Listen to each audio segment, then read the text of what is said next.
Hello，各位大家好。今一節咧呢個新環節咧就係90年代香港賽馬回顧嘅。呢一個環節咧，我哋會回帶咧去翻咧90年代咧一啲精彩嘅賽事嘅。今日揀選嘅呢兩場賽事咧就係、當時嘅跑馬地未取消安妥交跑道之前嘅賽事啦。呢一場係當晚咧就有6場嘅夜馬嘅。喺90年初，呢一位騎師咧就咁啱咧，就當時咧就係包辦頭尾兩場都取得勝利嘅賽事啦。鬥得相當精彩嘅。一隻咧就係龍智勝啦另一隻咧就係花沙龍嘅。當時嚟講咧都係爆咗一個好大冷門嘅相當可觀嘅即係一個派彩啦，500幾蚊為獨贏嘅派彩啦亦都係當時嚟講咧成為佳話嘅。呢一個騎師當時嚟講咧就喺呢一場夜馬裏面咧，當時連中2元，非常之出色嘅表現。我哋回顧翻佢當時嘅表現先嚇。第一個片段咧就係呢一個短途嘅。當時係1030啊。走嘅時候，龍政府咁慢咗少少嘅，跟住咧傳播衛星啊幾快嘅，然後有呢隻武當呢個武林高手啊，然後咧就有澳洲有嘅上嚟第3位，最後啲就係龍智勝麥旭，跟住咧有群力啊包尾一對馬咧，甚至就係龍政府馬同威特霸嘅。開始上大隻股嘅時候咧，見到武林高手喺中檔突咗一條頸啊！呢個傳播衛星喺內欄頂住佢，跟住喺澳洲有守住第3位，最後啲咧有第4、5位嘅就係龍智勝同埋麥旭，麥咗成4個馬後邊先至見到龍政府馬上嚟尾3個位置，跟住係群力搖代就威特霸㗎。去到落大石股嘅時候啦，見到呢個武林高手仲喺前面放下，佔咗成個馬位喎。澳洲有已經係逆步逆出去咬住啊！武林高手嚟到跑，傳播衛星喺第3位，然後冇呢隻龍智勝喺第4位，先至第2分嘅麥旭喺第5位嘅。一轉正入直路嘅時候，武林高手仲有個戰天有成個幾馬位，而家澳洲有咧追得相當犀利㗎，外圍亦都有啲嘅係傳播衛星同埋中檔有龍智勝上緊第2分嘅麥旭喺第5位嘅啫。中間最後200米嘅時候啦，澳洲有咧已經係拍住咗武林高手，睇下可唔可以過得到㗎？龍智勝呢個大冷門亦都上緊，外嚟亦都有傳播衛星上緊嘅。終點在望啦，就係呢隻龍智勝啊同埋澳洲要影相爭第1嘅，呢傳播衛星啊會跑第3，武林高手都係第4嘅啫。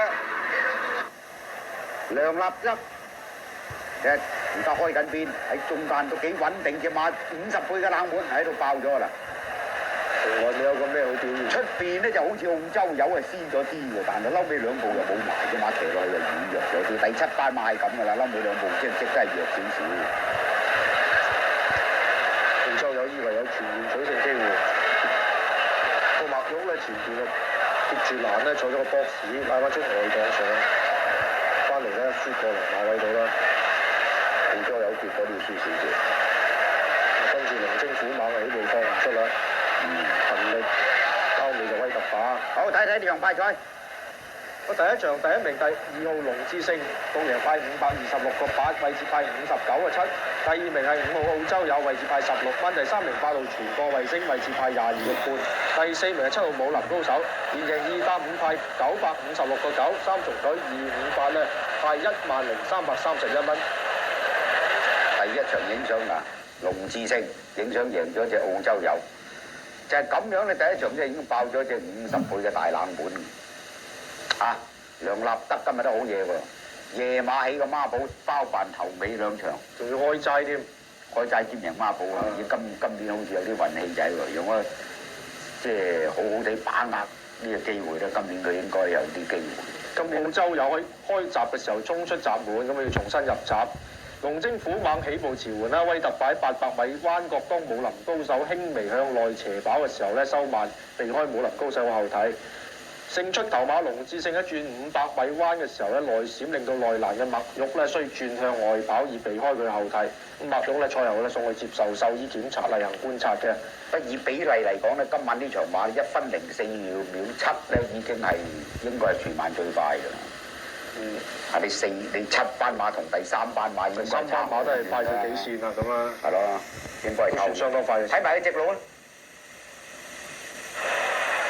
嗱，白衫飛咗大外欄出去，俾麥玉頂咗出去嘅。嗱，而家係右手邊，白衫呢隻咧就係啦，打兩邊隻馬反應麻麻地啫，彈咗出去之後，麥玉追喺外檔追，亦都唔追得幾遠，都蝕咗好多位㗎啦，前段咧貼住。睇嚟澳洲友係有啲機會，但估唔到呢兩步弱咗俾隻龍智勝啊，紅帽63啊，喺終點前突破咗，基本上大家已經睇到啦。呢一場呢，就係當晚尾場啦，當晚尾場咁嘅2000米長途嘅，咁呢隻當時梁立德策嘅花沙龍。Has dropped out to be last as they go over the rock for the first time. An Art Collection in those yellow colours quickly goes around the front of the field to take over the running into that first bend from Ashoka. Third was Top Strike from Fast Saloon. Eliza's Pet has settled back third last from Royal Killer. And last of all, Your Lordship. Not much pace on as they make the home turn for the first time with 1,600 metres left to travel. And right on the bit, the leader Art Collection travels well. 3 lengths clear from Ashoka, and on the outside of him was Fast Saloon. Top Strike was fourth. Then on the inside, Eliza's Pet in the shadow roll. Outside of him was Royal Killer, threading his way through between horses. And last of all, Your Lordship. 嗱，佢過第一次終點嘅時候呢，都係喺個好有利嘅位置啊！呢個可以轉馬紅灣呢，都係第2、第3位啦。Trapped off the track now was Top Strike. Between him was Royal Killer. Eliza's Pet the inside, Your Lordship last. Out into the 975 metre turn, heading back where they started from. Art Collection carts them along at an even tempo, a length and a half to Ashoka, a half length to Fast Saloon. Top Strike 3 wide, Royal Killer holding him out in no man's land. The inside, Eliza's Pet. And last of all was Your Lordship, only 10 lengths off the lead. They leave where they started from, behind them 800 from home. Art Collection climbs lengths away, third Royal Killer. Running on Top Strike from Your Lordship, and Eliza's Pet has run last. Well, he only carried 107 pounds with the 10 pounds allowance for young LT Lung, who was successful with that bolter in the first Dragon win. And he has got Fast Saloon home a pretty easy winner in the last. Will pay $74.60. A beautifully bred horse by Imposing Out of Concert, a 7-year-old, raced by Ao Ying Sik, a chestnut gelding New Zealand bred. Fast Saloon, I believe he's a rig rather than a gelding, or there is a doubt that he is a rig. Trained by Peter Chay and Sid, by Danny Lynn, winning double. Open at 47 to 10. He's